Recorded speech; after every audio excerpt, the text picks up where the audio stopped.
Hello dear viewers, আসসালামু আলাইকুম। আশা করছি সবাই ভালো আছেন। সবাইকে আমার এই চ্যানেলের পক্ষ থেকে শুভেচ্ছা ও অভিনন্দন। আমি মোহাম্মদ আজিজুর রহমান, একজন ব্যাংকার। দীর্ঘ 11 বছর বাংলাদেশের একটি স্বনামধন্য ব্যাংক ইসলামী ব্যাংক বাংলাদেশ পিএলসিতে কর্মরত, এবং তার আগে 1 বছর বাংলাদেশ কৃষি ব্যাংকে কর্মরত ছিলাম। আমার এই দীর্ঘ 12 বছরের তথা 1 যুগেরও বেশি সময়ের অভিজ্ঞতা থেকে ব্যাংকিং বিষয়ে কিছু গুরুত্বপূর্ণ তথ্য ধারাবাহিকভাবে আমার এই চ্যানেলের মাধ্যমে উপস্থাপন করব সবার সামনে। আশা করি আমার এই ভিডিওগুলো ব্যাংকের গ্রাহক, ব্যাংক সম্পর্কে জানার আগ্রহী সকলেরই উপকারে আসবে। ভিউয়ার্স, আমার আজকের এই ভিডিওতে কিছু গুরুত্বপূর্ণ ও সুন্দর টপিকস নিয়ে আলোচনা করব। টপিকসগুলো হচ্ছে ব্যাংক শব্দের উৎপত্তি, ব্যাংক কি, ব্যাংকিং কি, এবং ব্যাংকের ইতিহাস। ভিউয়ার্স, তাহলে আসুন আমরা ব্যাংক শব্দের উৎপত্তি সম্পর্কে জেনে নিই। ব্যাংক শব্দটি ইংরেজি শব্দ, এর অর্থ তীর বা কিনারা। আর ব্যাংক শব্দটি ল্যাটিন শব্দ ব্যাংকো, ব্যাংকা, ব্যাংকাস অথবা জার্মান শব্দ ব্যাংকি থেকে উৎপন্ন হয়েছে। প্রাচীনকালে ইউরোপীয় বণিকরা বেঞ্চ বা লম্বা টুলে বসে নগদ লেনদেন এবং লোন প্রদান করত। এই ব্যাংকো, ব্যাংকা, ব্যাংকাস এবং ব্যাংকি শব্দগুলো বেঞ্চ বা লম্বা টুলকেই বোঝাতো। তবে সবচেয়ে বেশি প্রচলিত শব্দ ছিল ইতালির ব্যাংকো, ব্যাংকা এবং জার্মানির ব্যাংকি। তাই ধারণা করা হয় ইতালীয় ব্যাংকো, ব্যাংকা এবং জার্মানির ব্যাংকি থেকেই ব্যাংক শব্দের উৎপত্তি। এখন ব্যাংক কি? ব্যাংক হচ্ছে একটি মধ্যস্থতাকারী আর্থিক প্রতিষ্ঠান যা আমানত বা ডিপোজিট সংগ্রহ করে এবং সংগ্রহকৃত আমানত বা ডিপোজিট লোন, ইনভেস্টমেন্ট অথবা ক্রেডিট আকারে প্রদান করে।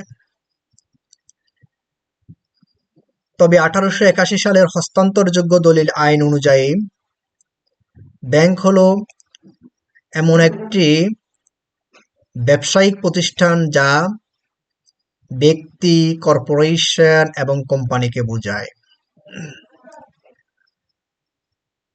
আমরা একটু সহজ করে যদি বলি, তাহলে ব্যাংক হচ্ছে একটি আর্থিক প্রতিষ্ঠান যা গ্রাহকদের কাছ থেকে নির্দিষ্ট পরিমাণ সুদ অথবা মুনাফার বিনিময়ে ডিপোজিট বা আমানত সংগ্রহ করে, এবং এই সংগ্রহকৃত ডিপোজিট বা আমানত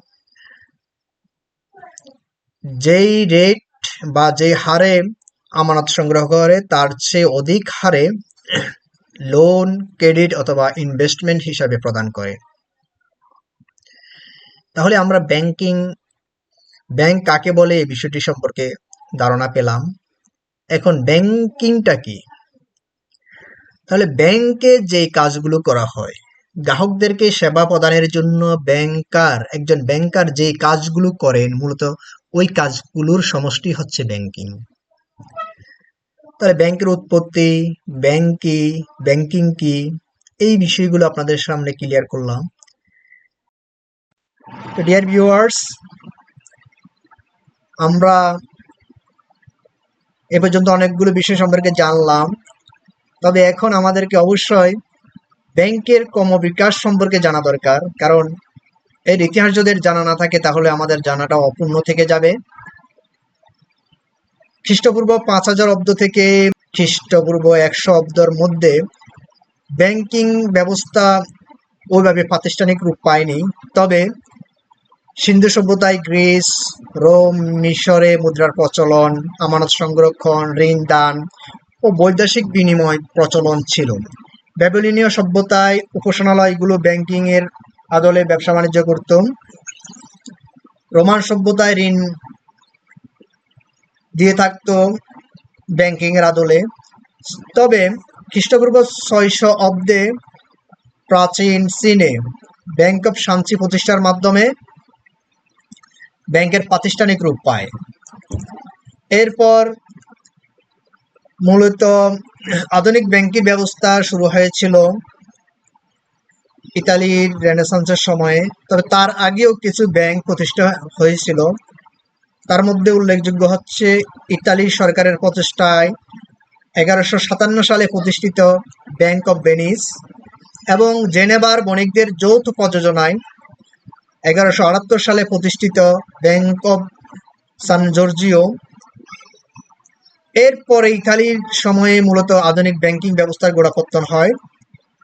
ইতালির মেডিসি পরিবার 1407 সালে ব্যাংক অফ মেডিসি প্রতিষ্ঠা করেন এবং তারও আগে ইতালি সরকারের উদ্যোগে 1401 সালে ব্যাংক অফ বার্সেলোনা প্রতিষ্ঠিত হয়। এইভাবে 1463 সালে ব্যাংকো ডি নেপোলিতে প্রতিষ্ঠিত হয়েছিল, যেটা দীর্ঘ বছর তাদের কার্যক্রম চালিয়ে এসেছিল। তবে দুর্ভাগ্যজনকভাবে তারা 2002 সালে তাদের কার্যক্রম অফ করে। এরপরে ক্রমান্বয়ে আধুনিক ব্যাংকিং ব্যবস্থা ছড়িয়ে পড়তে থাকে, শক্তিশালী অনেকগুলো ব্যাংক প্রতিষ্ঠিত হতে থাকে। 1609 সালে ব্যাংক অফ আমস্টারডাম প্রতিষ্ঠা হয়। 1619 সালে ব্যাংক অফ হামবুর্গ প্রতিষ্ঠিত হয়। তারপর 1656 সালে ব্যাংক অফ সুইডেন প্রতিষ্ঠিত হয়। 1694 সালে ব্যাংক অফ ইংল্যান্ড প্রতিষ্ঠিত হয়। 1700 খ্রিস্টাব্দে কলকাতায় হিন্দুস্তান ব্যাংক প্রতিষ্ঠার মাধ্যমে ব্যাংক ব্যাপক আকারে সম্প্রসারণ শুরু হয়। 1765 খ্রিস্টাব্দে জার্মানিতে ব্যাংক অফ প্রুসিয়া প্রতিষ্ঠিত হয়। এইভাবে আধুনিক ব্যাংকিং ব্যবস্থা ক্রমান্বয়ে সারা বিশ্বে প্রতিষ্ঠিত হতে থাকে এবং ব্যাংকিং এর চাহিদা দিন দিন বাড়তে থাকে। এবং আজকে যে আমরা আধুনিক ব্যাংকিং ব্যবস্থা দেখছি তা অনেক দিনের ব্যাংকিং ব্যবস্থার ক্রমবিকাশেরই ফল। আজকের আধুনিক বিশ্বে ব্যাংকিং ব্যবস্থা ছাড়া আমাদের দৈনন্দিন লেনদেন কল্পনাই করা যায় না। সারা বিশ্বে বিলিয়ন বিলিয়ন ডলার ট্রানজাকশন হয় এই ব্যাংকের মাধ্যমে। তাহলে বোঝা যাচ্ছে ব্যাংকিংটা হচ্ছে আধুনিক অর্থনীতির চালিকা শক্তি। সো ভিউয়ার্স, আজকে এই পর্যন্তই। ভবিষ্যতে আমি আরো অনেকগুলো টপিকস নিয়ে ধারাবাহিকভাবে আমার ভিডিওগুলো আপলোড করব। তাই আমার এই ভিডিওটি যদি আপনাদের ভালো লেগে থাকে, লাইক, কমেন্ট এবং শেয়ার করতে ভুলবেন না। এবং আমার এই চ্যানেলটি সাবস্ক্রাইব করে সঙ্গে থাকবেন এবং আপনাদের কোনো পরামর্শ থাকলে কমেন্টে জানাবেন। সুতরাং আজকে এই পর্যন্ত। বাই বাই, আল্লাহ হাফেজ।